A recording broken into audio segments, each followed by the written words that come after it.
Assalamualaikum warahmatullahi wabarakatuh. Perkenalkan, nama saya Laura Smega Ayu Kusuma dan teman saya Merti Lestari. Kami dari kelompok 2 akan mempresentasikan materi tentang alat-alat penelitian dan masalah penelitian. Yang pertama, kami akan membahas alat-alat penelitian. Pengertian alat penelitian. Terdapat perbedaan antara alat penelitian dan metodologi penelitian yang seringkali dianggap sama. Alat penelitian sendiri pengertiannya adalah mekanisme spesifik atau strategi yang digunakan peneliti untuk mengumpulkan, memanipulasi, atau menafsirkan data.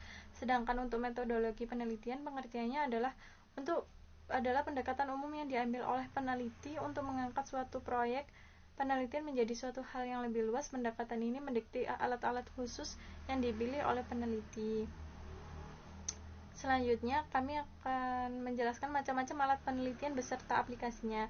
Yang pertama adalah penggunaan perpustakaan sebagai alat penelitian. Nah, perpustakaan sendiri memiliki arti sebuah ruangan yang tersendiri dan berisi buku-buku koleksi yang diatur dan disusun sedemikian rupa sehingga mudah untuk dicari dan digunakan sewaktu-waktu apabila diperlukan. Yang kedua, penggunaan komputer dan softwarenya sebagai alat penelitian. Yang pertama ada World Wide Web atau WWW yang merupakan sebuah ruang informasi yang dipakai oleh pengenal global yang juga disebut sebagai pengidentifikasi sumber seragam supaya mengenal pasti sumber daya berguna. Contohnya itu seperti link-link begitu. Yang kedua adalah email. Email merupakan metode store and forward dari menulis, mengirim, menerima, menyimpan surat melalui sebuah sistem komunikasi elektronik. Jadi melalui email kita bisa bertukar pesan secara cepat dan tidak perlu kita datang untuk ke kantor pos karena semuanya dilakukan secara online. Yang ketiga adalah news, adalah fitur yang menampilkan berita atau informasi secara luas yang bisa diakses oleh orang-orang. Selanjutnya, pengukuran sebagai alat penelitian. Pengukuran adalah membatasi data dari berbagai fenomena yang substansial dan yang tidak substansial, sehingga data tersebut itu bisa ditafsirkan dan pada akhirnya bisa dibandingkan untuk mendapatkan standar kualitatif dan kuantitatif. Dalam pengukuran itu terdapat dua hal. Yang pertama adalah substansial, yang kedua adalah yang tidak substansial. Hal yang substansial adalah hal-hal yang memiliki dasar yang jelas secara fisik, sedangkan yang tidak substansial itu berupa konsep, ide, atau opini, perasaan, atau hal lainnya. 4 skala pengukuran.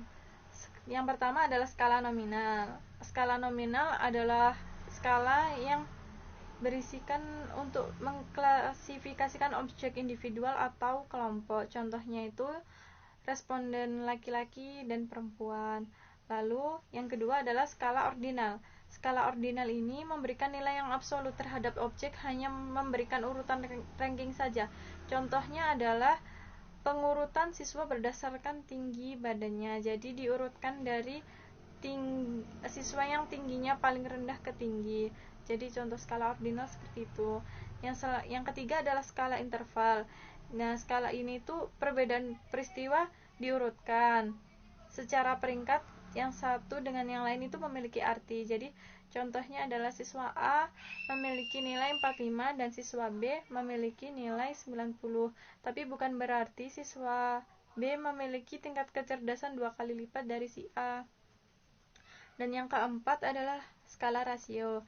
Nah, skala ini tuh adanya nilai 0 yang mutlak. Nilai 0 yang mutlak yaitu skala yang merefleksikan ketidakhadiran total dari suatu karakteristik yang diukur. Jadi contohnya itu berat badan Sari 70 kilo, sedangkan berat badan Mayanya itu 35 kilo. Berarti berat badan Sari dan Maya perbandingannya adalah 1:2. Selanjutnya adalah validitas dan reliabilitas. Pengertian validitas sendiri adalah sejauh mana ketepatan dan kecermatan suatu alat ukur dalam melakukan fungsi ukurnya. Sedangkan reliabilitas adalah hasil pengukuran dengan alat tersebut itu bisa dipercaya. Jadi hasil pengukurannya itu Reliable dalam arti memiliki tingkat konsistensi dan kemantapan. Jadi meskipun diukur berulang kali itu tetap sama, meskipun diukur di negara A, negara B, itu hasilnya itu tetap sama.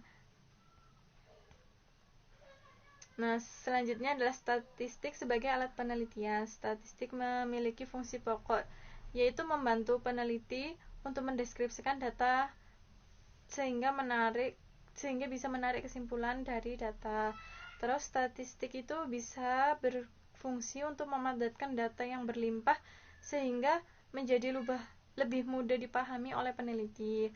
Lalu statistik juga bisa membantu peneliti untuk melihat pola dan hubungan yang ada di data tersebut. Selanjutnya adalah pemikiran manusia. Pemikiran manusia tidak diragukan lagi sebagai alat utama yang digunakan dalam melakukan suatu penelitian. Pemikiran manusia mampu mengembangkan beberapa strategi yang bisa membantu mereka dalam mencari tahu hal-hal yang belum mereka ketahui.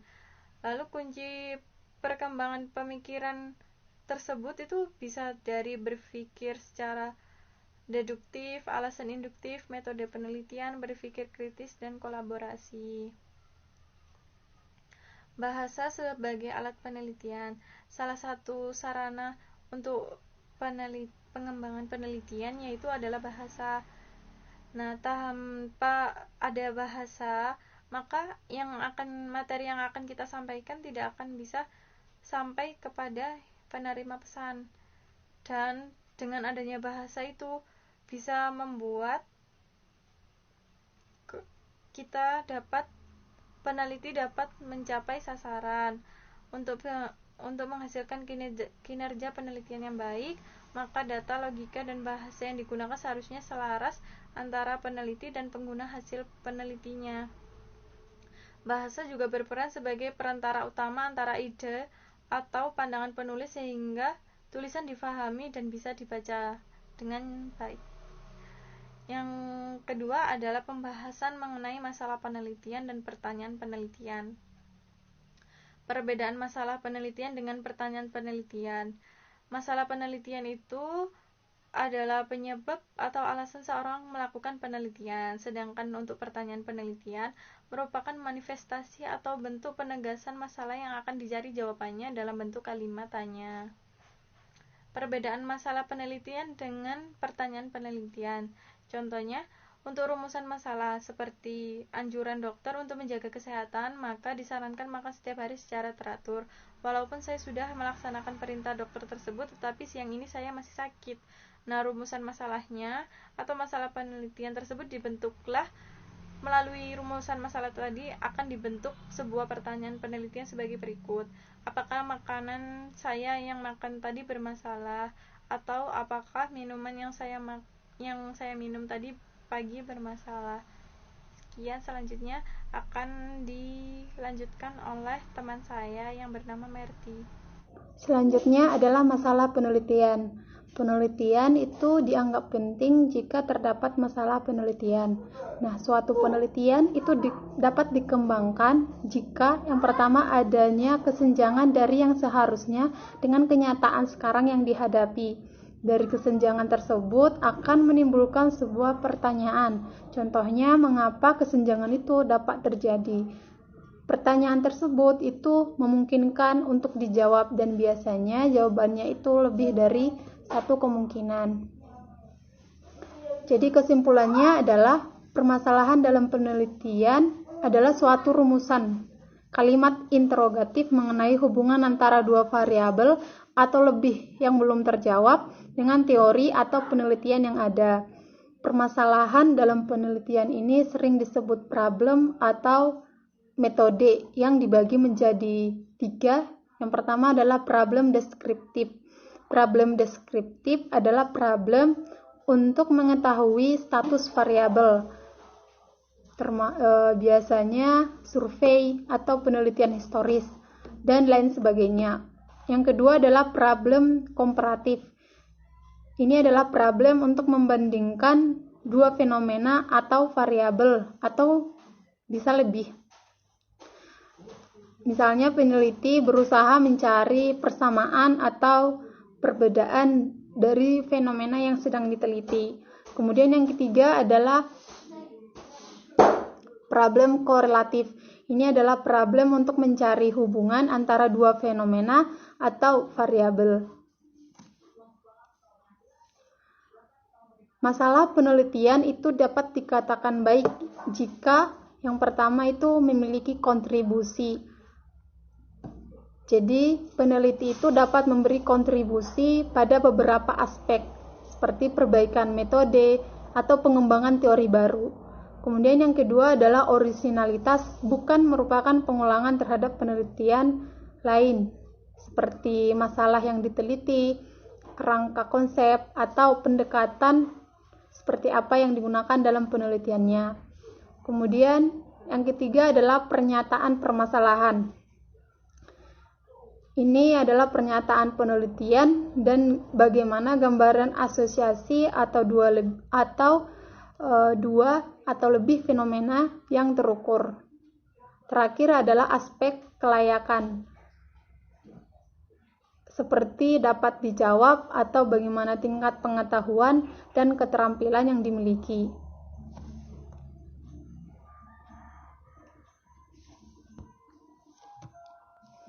Yang ketiga adalah latar belakang masalah penelitian.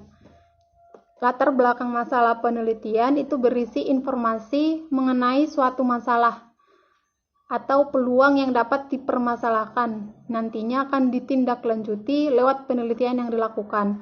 Kemudian, tujuan latar belakang masalah ini adalah untuk menjelaskan alasan mengapa masalah dalam penelitian itu perlu diteliti.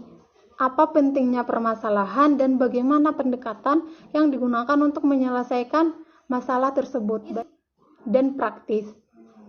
Biasanya latar belakang masalah ini harus melakukan analisis masalah. Tujuannya adalah untuk memperjelas permasalahan yang sedang diteliti. Menurut Andri Purwasito, latar belakang masalah itu memuat 3 hal. Yang pertama adalah faktor-faktor apa saja yang menjadi perhatian Anda untuk dijadikan sebagai latar belakang. Biasanya faktor ini disebut latar belakang faktual atau identifikasi masalah yang relevan dalam penelitian. Yang kedua adalah informasi kasus, baik secara langsung lewat pengamatan dalam masyarakat maupun lewat buku-buku, referensi, dan hasil penelitian lain yang sejenis. Nah, ini disebut latar belakang teoritis.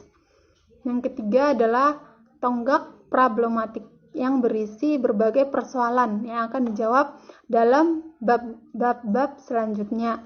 Jadi latar belakang ini mempermudah peneliti untuk memecahkan persoalan yang sedang diteliti. Latar belakang penelitian itu memiliki peranan. Yang pertama, menjelaskan situasi dan kondisi yang melatar belakangi terjadinya masalah tersebut. Kemudian mengurangi kesenjangan-kesenjangan antara harapan dengan kenyataan, teori dengan praktek, rencana dengan pelaksanaan, dan kesenjangan lainnya yang ada. Yang ketiga adalah menceritakan apa yang mendorong peneliti tersebut untuk melakukan penelitian. Yang keempat, menjelaskan alasan-alasan penting dan bagaimana menariknya masalah itu untuk diteliti dalam jangkauan kemampuan akademik, biaya, tenaga, dan waktu peneliti. Identifikasi masalah perlu fokus pada masalah yang esensial, urgent, bermanfaat. Esensial itu adalah pentingnya nilai penelitian di antara masalah-masalah yang ada. Kemudian urgent itu adalah masalah yang dianggap mendesak untuk segera dipecahkan. Dan yang ketiga itu bermanfaat, memiliki kegunaan jika masalah penelitian itu dapat dipecahkan. Artinya jika masalah itu dapat dipecahkan, maka akan memiliki manfaat bagi lingkungan sekitar atau masyarakat. Sekian presentasi dari kelompok 2, kurang lebihnya mohon maaf. Wassalamualaikum warahmatullahi wabarakatuh.